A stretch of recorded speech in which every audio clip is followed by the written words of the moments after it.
తిరుమలపై అదే పనిగా కుట్రలు చేస్తున్నారు వైసీపీ నేతలు. వారాంతాల్లో క్యూ లైన్లు కొత్త కాదు. ఇప్పుడు సెలవులు కూడా కాబట్టి శిలాతోరణం వరకు క్యూ లైన్లు ఉంటున్నాయి.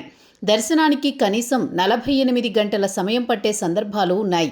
ఇదే సందనుకుని భక్తుల అసహనాన్ని ప్రదర్శించడానికి వైసీపీకి చెందిన సాక్షి మీడియా రెచ్చగొడుతోంది. కలియుగ వైకుంఠం తిరుమల క్షేత్రం ప్రస్తుతం భక్తుల రద్దీతో కిక్కిరిసిపోతోంది. వేసవి సెలవులు, వారాంతపు సెలవులు తోడవడంతో దేశం నలుమూలల నుండి భక్తులు భారీగా తరలివస్తున్నారు.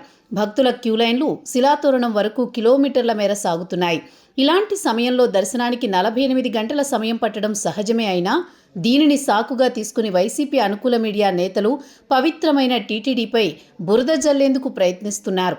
సాధారణంగా ఇంతటి రద్దీ ఉన్నప్పుడు సమయం పట్టడం సహజమని తెలిసినా భక్తుల అసహనాన్ని రెచ్చగొట్టేలా మైకులు పెట్టి వ్యతిరేక ప్రచారం చేయించడంపై భక్తులు విస్మయం వ్యక్తం చేస్తున్నారు. నిత్యం లక్షల మందికి పైగా భక్తులు వస్తున్న తరుణంలో అందరికీ గంటల వ్యవధిలోనే దర్శనం కల్పించడం భౌతికంగా అసాధ్యమని సామాన్య భక్తులకు కూడా తెలుసు. అయినప్పటికీ క్యూలైన్లలో ఉన్న భక్తుల వద్దకు వెళ్లి తప్పుడు ప్రశ్నలతో వారిని ఉసిగొల్పడం, టీటీడీ ఏర్పాట్లపై బురద జల్లడం వంటి చర్యలకు వైకాపా నేతలు పాల్పడుతున్నారు.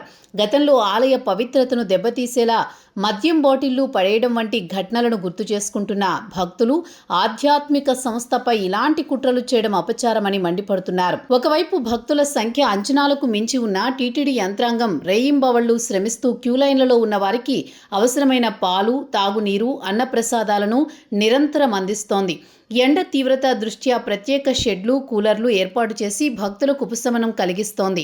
క్షేత్రస్థాయిలో అధికారులు ఉంటూ పరిస్థితిని సమీక్షిస్తున్నప్పటికీ ఉద్దేశపూర్వకంగానే ఏర్పాట్లు సరిగ్గా లేవు అని చెప్పించేందుకు కొన్ని శక్తులు తెరవెనుక ప్రయత్నాలు చేస్తున్నాయని స్పష్టమవుతోంది. రాజకీయ ప్రయోజనాల కోసం పవిత్ర క్షేత్రాన్ని వివాదాల్లోకి లాగడం వల్ల భక్తుల మనోభావాలు దెబ్బతింటున్నాయి.